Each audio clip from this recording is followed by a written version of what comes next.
Toronto reach out to you to talk about Jamal? Um, well, yeah, and indirectly. Um, um, in the days leading up to the draft, I always talk with usually they got so many different titles now. It used to be the director of scouting, and then um, the general manager, um, and someone on the coaching staff. So let's see. So Tuesday, Wednesday, Thursday were really, really busy days on the phone. Uh, I usually walk when I talk, so I got a lot of walking. And uh, Tuesday, Monday, I was at John Lucas had a golf tournament, so I was there. But a lot of teams were. There were so many trades. One team would call and double check something. The other team would call and ask your opinion on fit with this, fit with that. But I talked to a lot of people. The thing with Toronto was I spent a lot of time talking to Jamal's agent the last 2 days too. So making sure that everybody was on the same page on what he wanted. But Toronto. Jamal could have went higher, but the big thing with the NBA now is these two-way contracts, and Jamal didn't come out to take a two-way. He could have stayed at Houston and got a two-way the next year, but he found the right spot. I think he's a great fit in Toronto with how they want to play, and they need him. So Jamal will go to Summer League with Toronto, and he'll everything goes right, which I don't have any hesitation that or any apprehension that it won't. Once Jamal gets there and the new coaching staff, his new coaching staff we'll see him, but they really wanted Jamal. And I'm glad he's getting this opportunity. They're getting a heck of a player. Thank you, Chris. We'll go to Chancellor Johnson with KPRC TV. Chancellor, please go ahead, sir. Hey, good morning, Kelvin. How you doing? Good, Chancellor. You mean you got more questions? I mean, you were there with us in Austin yesterday, so you got all the good stuff, man. I did. However, I'm going a different route. I want to talk to you about the TBT. I want to know your thoughts on the concept of the tournament. Obviously, it's been around for some years now. And then also for you, how cool is it to see some of your former players represent the university once again? Yeah, the guy that was the driving force behind all that was Rob Gray. Rob started, he played, I think he played on a team out of West Virginia last year. I could be mistaken. Seemed like West Virginia, but he playing for other teams during that. He really wanted to play on a Cougar select team. So he went to work calling guys. He got our old director of operations, Shu, involved, and he put together a good roster. Some of these guys are playing summer league or they're doing something with their team overseas. So it's not always easy to get the guys you want. But I think they got a very good representative team, and it's exciting. It's exciting because some of those guys didn't get to play at the Fertitta Center. I think LaRon Barnes is one of the assistant coaches, and guys like Dot, some of our guys that hung in there with us in those early years are going to get a chance to play at the Fertitta Center, and I'm excited about that. Thank you, Chancellor. We'll go to Randy McElvoy with KPRC TV. Randy, go ahead, sir. Morning, Kelvin. Morning, Randy. Hey, I want to ask you just on the heels of yesterday's event there with Jamal and and the celebration there, and then what you're just talking about the TBT tournament. It almost reinforces the whole, and you've talked about it a lot, just that it's a family atmosphere inside of your program, and it seemed like that really was reinforced yesterday with you and Kellen and others there with Jamal and his family, and then the fact that these alums are coming back for this tournament just reinforces that family. Yeah, well, that's part just of your that's program. just that. Those are two of maybe 30. Yeah. It's like when Reggie passed away. Tillman allowed us to have his plane, and guys like Quentin Grimes, Dejan Giroux's mother, Galen Robinson, all the guys that came back for that. But most of the stuff we do like that never gets reported because you never know about it. Like Jamal getting drafted, that's our 5th draft choice. Whether it was Dot, Quentin, Jarris, Marcus, now Jamal, those are all unbelievable experiences for their families. Standing in Jamal's house yesterday and looking at Lisa Shead and Elvin Shead, and she was cooking this. She had spaghetti chicken, and she said the reason why she cooked spaghetti chicken was the first time Kellen and I went to Jamal's house. He was just a little, snot-nosed high school kid. He just finished his sophomore year. No, I think it was a junior year. It was April of 2019. That was the date. That's when he committed to us. But when we went in there, it was just Kellen and I, Lisa, Elvin, Jamal, and Jamal's brother Jalen. When we went in to make our pitch about why Jamal would be a great fit for us, and she had chicken spaghetti, and I didn't eat any. I don't remember why. I probably should have. I don't remember if Kellen did or not. But I said, I'm gonna have some now. so I had a big old plate full of that chicken spaghetti, and I kicked myself in the butt. It was so good. I should have had it earlier. But all the families that come here, part of our program, anything that happens in our program, Audra and Fabian White Sr. are always there. They bought season tickets. They anything that happens in this program, I get texts from Horace Walker, Marcia Walker, Dejan's mother, Quentin's mother and father, Marcus's mother and father, Justin Gorham's mother.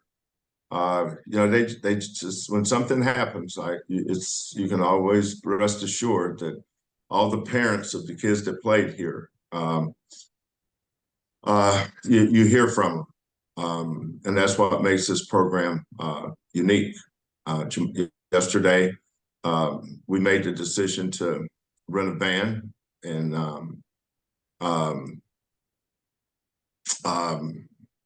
we did it.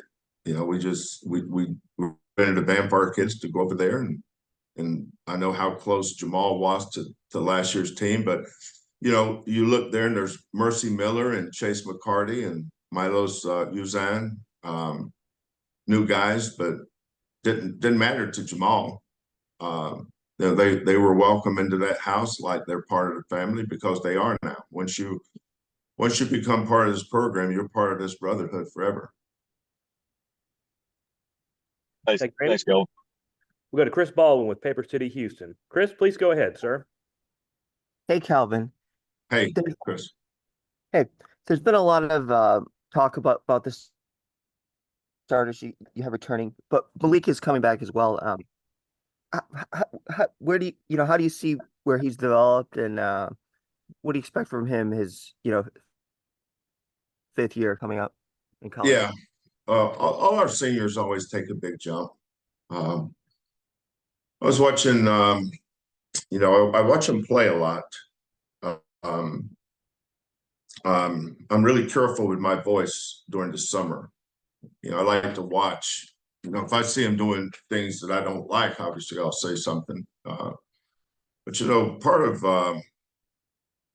of uh, the summer, especially our new kids, is building the right habits. So Milos and Chase and Mercy, those three especially.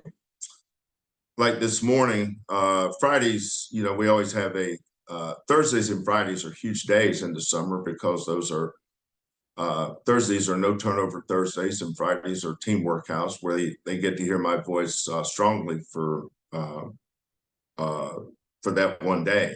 And now I'm always there during the week, but Kellen and Quantas and KC and Hollis and Goldie, they do a lot with them Monday and Tuesday, especially. Thursdays mostly Kellen and I, and then Fridays just me. But we have everything planned out. We have a system that we really believe in. We focus on certain things, and there's some things that we feel like we can be better at the following year. That's why I never focus on who we lose. Who we lose is irrelevant to the next year. Losing Rob Gray meant we had to do things differently when he left. Losing Damian Dotson and Devontae means we had to do things differently. But you always mold your team to that next team's strengths. What is it they can be good at? So I don't spend any time worrying about the former players the following year. You guys ask me a lot of questions. What's it going to be like replacing Jamal? We're not going to replace Jamal. Jamal never gets mentioned in our practices. Milos, the things that we want him to do would be built around the things he does well. It doesn't get compared to Jamal. Jamal, there's no way that Jamal could have ever replaced Marcus. Marcus could never replace Quentin. Nobody's going to replace Jamal. But if you look at this roster through our lens, we try to see things that we can be better at and try to make our team better from the year before based on this year's strengths. But, with J1 and Javier and JoJo, Jacob said, our front line will be different. We've got to figure out how to make our front line better. I'm excited about Terrence. I'm excited about Ramon. I'm excited about LJ and Emmanuel. I think this team can play faster because we have more depth. When you don't have depth, you better play the game at a pace you can win at. And our players will always determine our pace or how I want to play because I know what their strengths and weaknesses are. You guys' jobs are to offer your opinions on how we play, but how we play is it will always be geared toward how we can win the game. And with that, I think our record speaks for itself. Thank you. But sometimes I say a lot and say nothing. Like that was a great example. That was probably about 200 words of nothing. But you guys use my nothing as content. So that's what makes us work. I know you guys need content, so I give you nothing and you'll make something out of it. And that's what good journalists do. So take that nothing comment and do something with it. But Malik will be a valuable part of this team. How? I'll let you know in November. Thank you. We'll go to Greg Bailey with KTRK TV. Greg, please go ahead, sir. Kelvin, good morning. I appreciate the media insights there very much. You're very accurate on that. I'm pretty good at saying nothing sometimes that may be nothing to me, but something to you. And if it is, then good for you. You guys help us out a lot by spreading the gospel, and we try to help you guys out by giving you some gospel. But our program wouldn't be what it is or what we want it to be without you guys telling our story.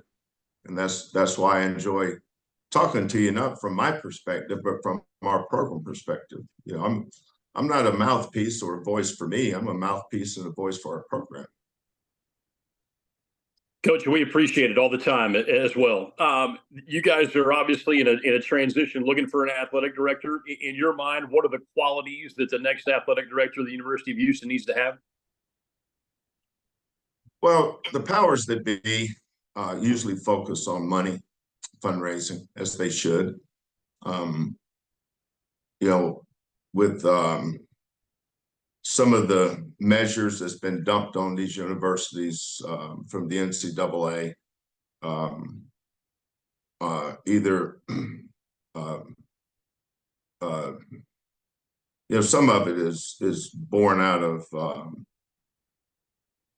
you know, I have to be careful what I say, because sometimes you know the truth, but you can't say it. But being able to manage people and being able to manage budgets and being able to make things work. But your administrator's job is to, you know, you have you know, when you're dealing with money, you're always either in the red or the black. And sometimes winning, you know, the resources that you need to win games can never be overlooked. But there's two entities that can't be overlooked when choosing an athletic director. And sometimes business people lose sight of what's most important. All they care about is money. But the two most important entities in this athletic department are the student athletes and the coaches. And whoever the new athletic director is can't forget that. And the people that will choose this new athletic director can't forget that either. You know, we are a people-based business. We're here to serve the needs of our student athletes. Now that takes capital, and raising capital to make these programs the best they can be. Football and basketball are huge money raisers, but I can't tell you how impressed I've been with Coach Jackson in swimming and diving, Coach Rare with the volleyball program, Coach Lydia and Coach Jonathan Dismute with men's and women's golf. We have some great programs that are underfunded and under-resourced. They don't have a level playing field with the teams that they're playing against. And their resources have to get better. You know, when you have debt, you have a tendency to forget about the coaches and student athlete and focus on the debt. But let's not lose sight of why we have an athletic department. You know, is we have teams that form a department. I think we have, how many sports do we have? Do you guys know off the top of your head? Is it 16, 14? 17. 17. So we have 17 sports. That means we have 17 head coaches and 17 coaching staffs. And that means they have 17 teams made up of men and women who come here to have the greatest experience of their lives. And sometimes administrators lose sight of that. You know, in the world of the almighty dollar, we're trying to figure out how we can balance budgets and raise money. But don't lose sight of the fact that you have student athletes and coaches that are representing your university. And let's make sure we have someone in that position that understands that. You know, athletic directors are competitive too. They want to win. We don't need anybody to tell us how important winning is. That's why we get in this to begin with. But as a coach, you never lose sight of why you chose to be in these positions. I love to help kids reach their goals and reach their potential, and chase their dreams, because their dreams and goals become your dreams and goals. You know, coaches aren't in this for selfish reasons. When I started coaching in Montana, or when Willie was coaching at Blinn Community College, or Todd Whitting started his coaching career wherever it was many years ago. That's when we got into this profession, but this is where we are now. But let's never forget why it is we got into this profession. And I think sometimes administrators get so wrapped up in our budget and not having enough money, and let those decisions steer you away from home base. Home base is these student athletes and these coaches and these coaching staffs and their families. Let's not get so black and white that we forget about that. So whoever our new athletic director is, I hope he's someone that also understands that. And I hope our administrators that choose the AD never forgets that either. Kelvin, thank you. Thank you, Chris.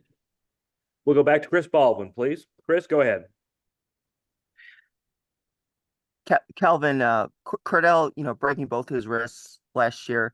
Have you seen, a double like that before? And what are your impressions of him this summer so far? No. That's like buying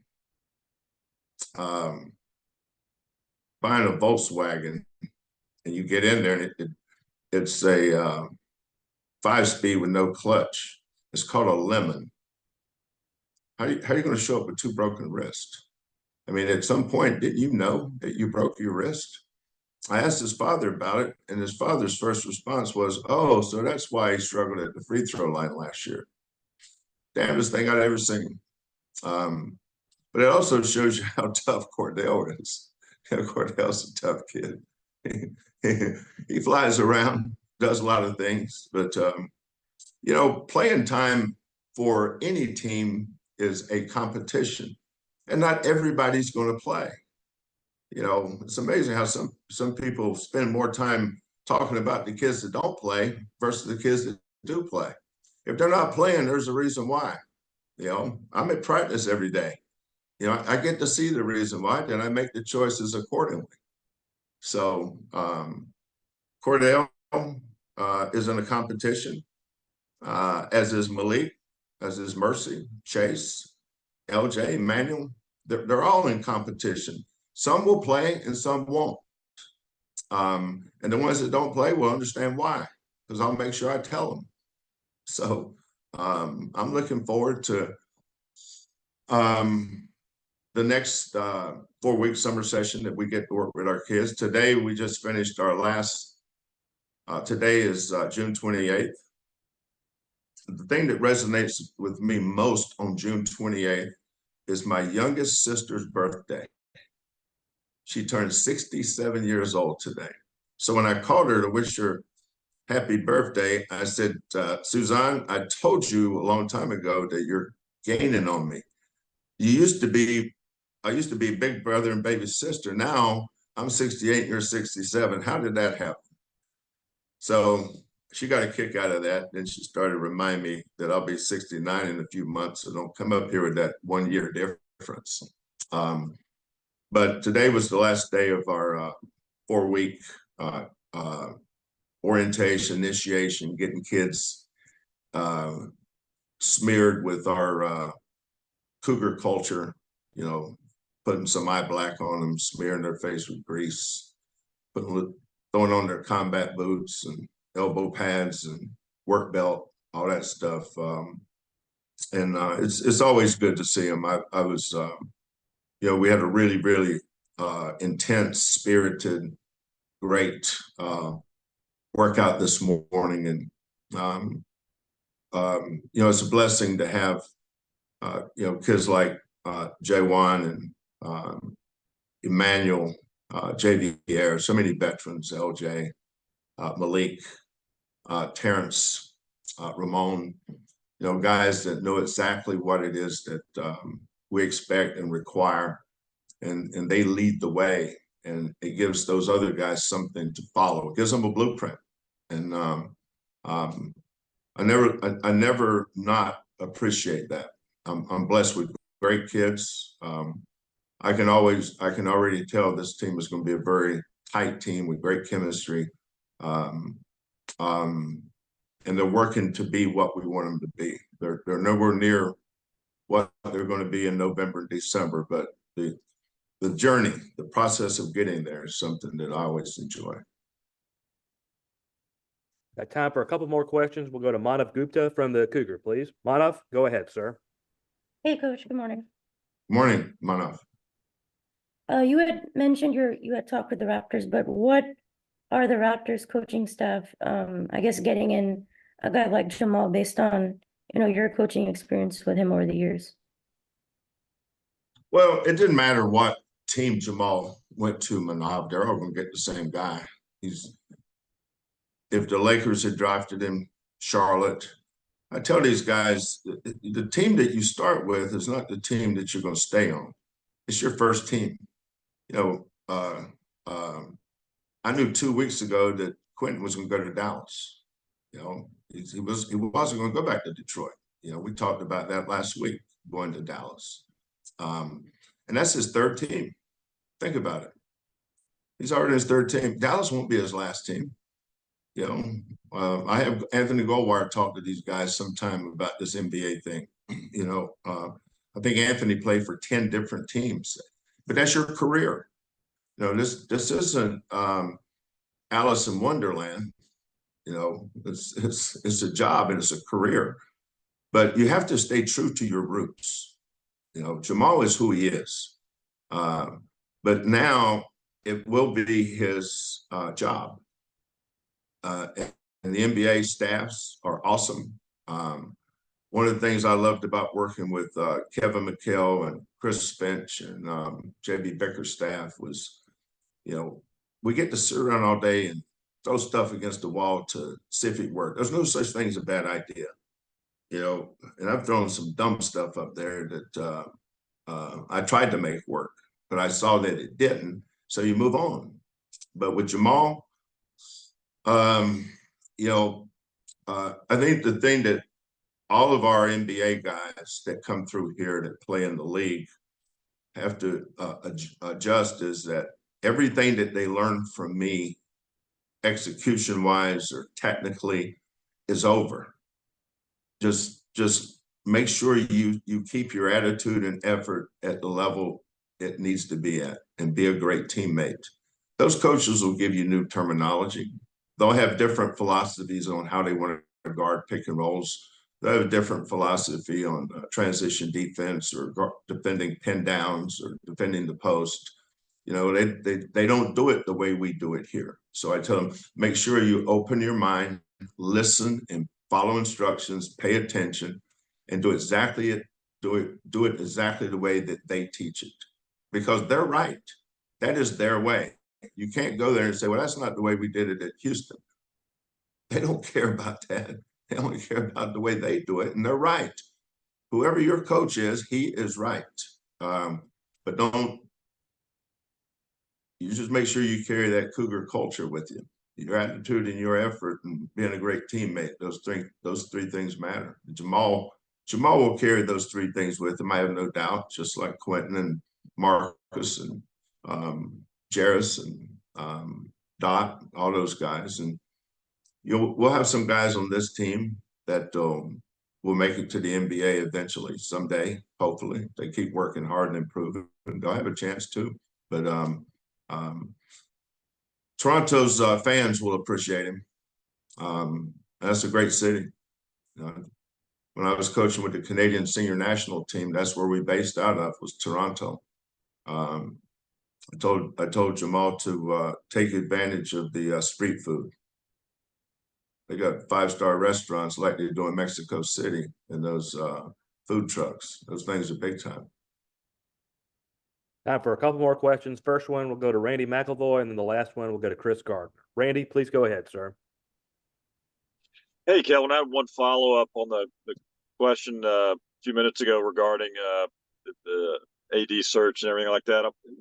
With somebody like yourself that's seen it all, done it all in college athletics, and seen what's worked, what's not worked, how much influence or communication do you want to be involved with in this search with the guys involved, the administrators that are on the search, leading the search, to be involved in that to a certain extent? Is that something that interests you if they reach out to you?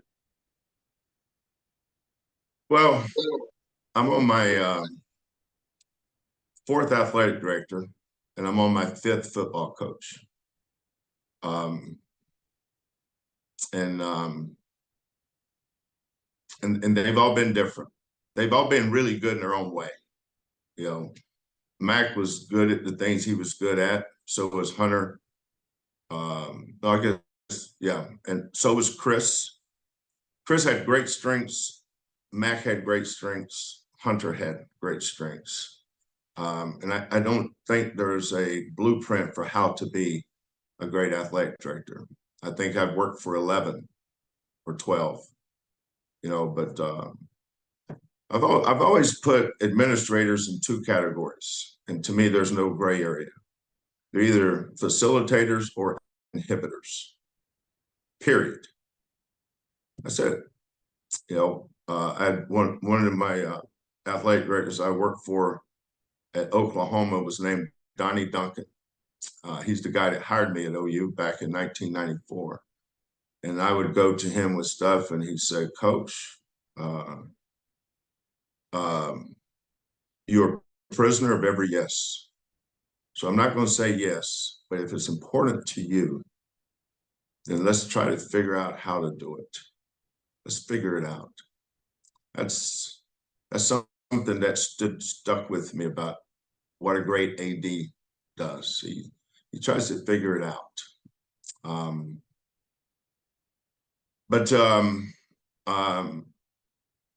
You know, this is President Renew's call.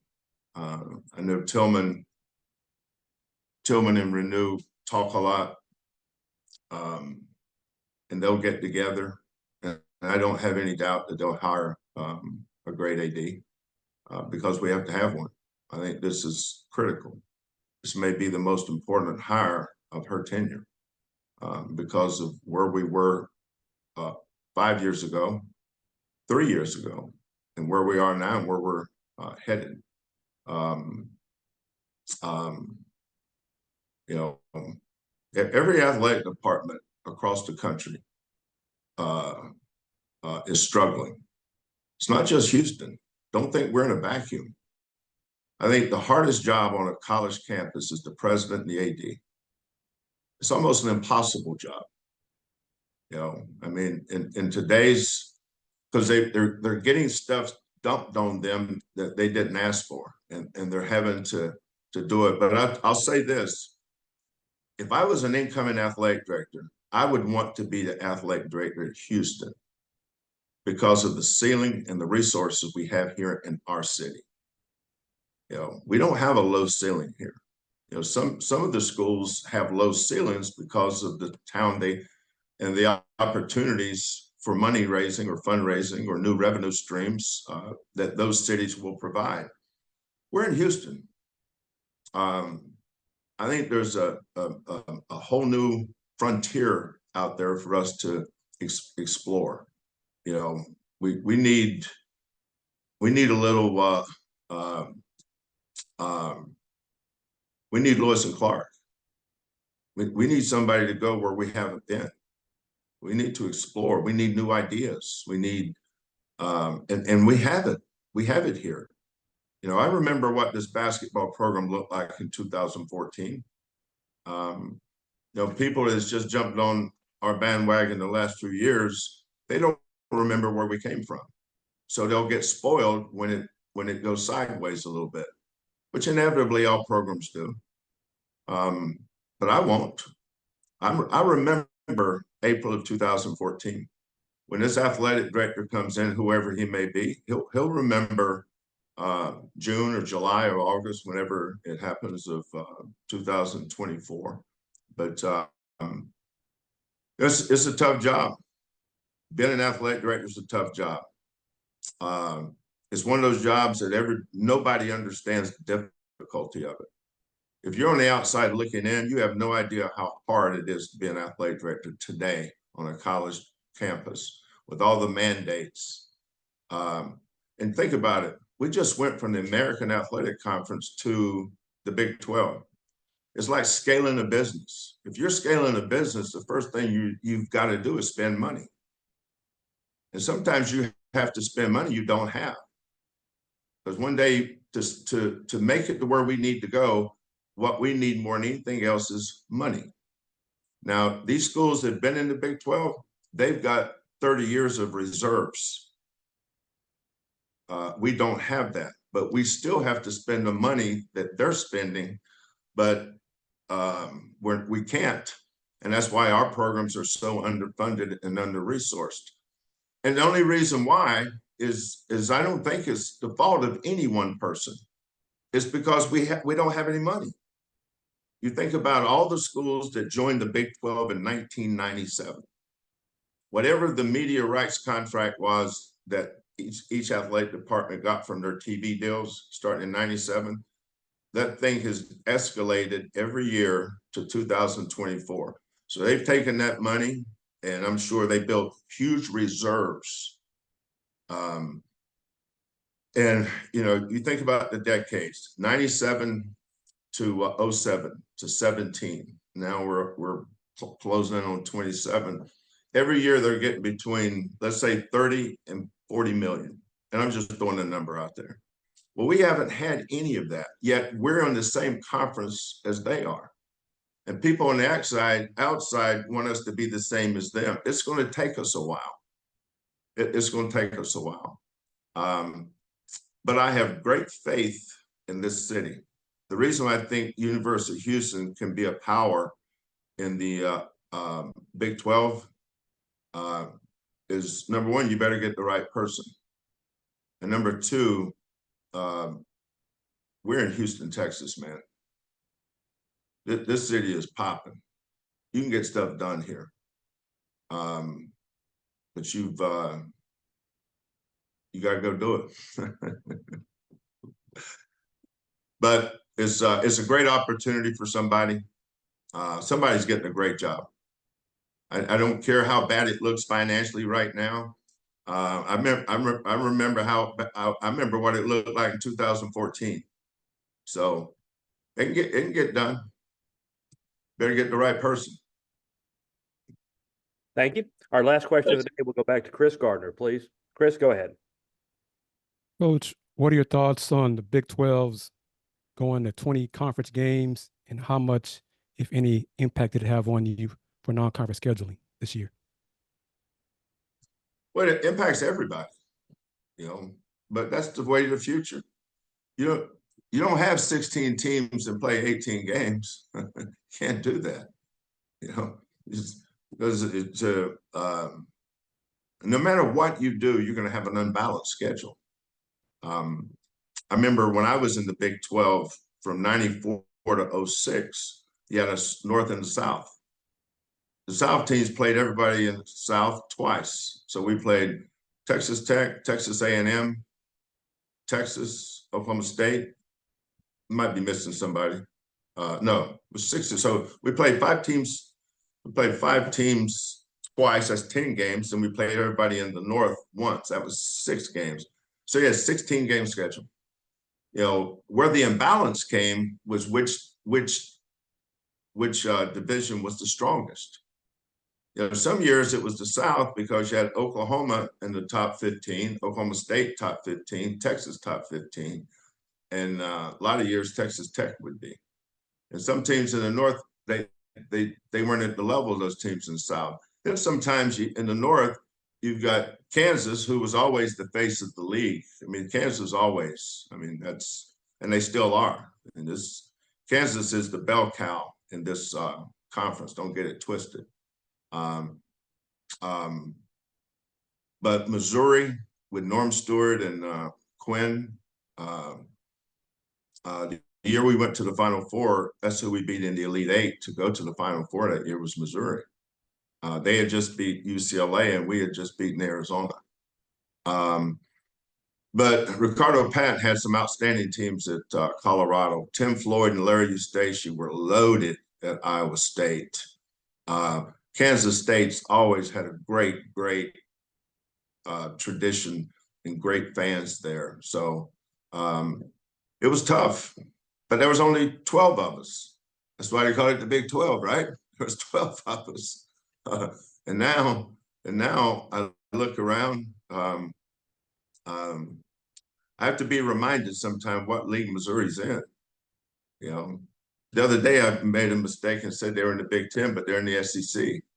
But I remember how great that Missouri program was, and now we've you know, I was in the league with Arizona and Arizona State when I was in the Pac-12. Played Arizona State 7 times. Went to Tucson, went to Phoenix, Tempe. So now we have how many teams are in the Big 12 now? 16, right? Yeah. So still going to be an unbalanced schedule. Somebody's going to get assigned a harder schedule than somebody else. But there's nothing to complain about because it will never be fair because it can't be. But where it affects the non-conference, Chris, is it takes your ability to grow your team. Those non-conference games are important.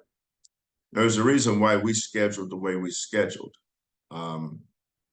You know, and we've got some really tough non-conference games this year. We're playing a tournament in Las Vegas, and then we have another contract for a really tough game at a neutral site.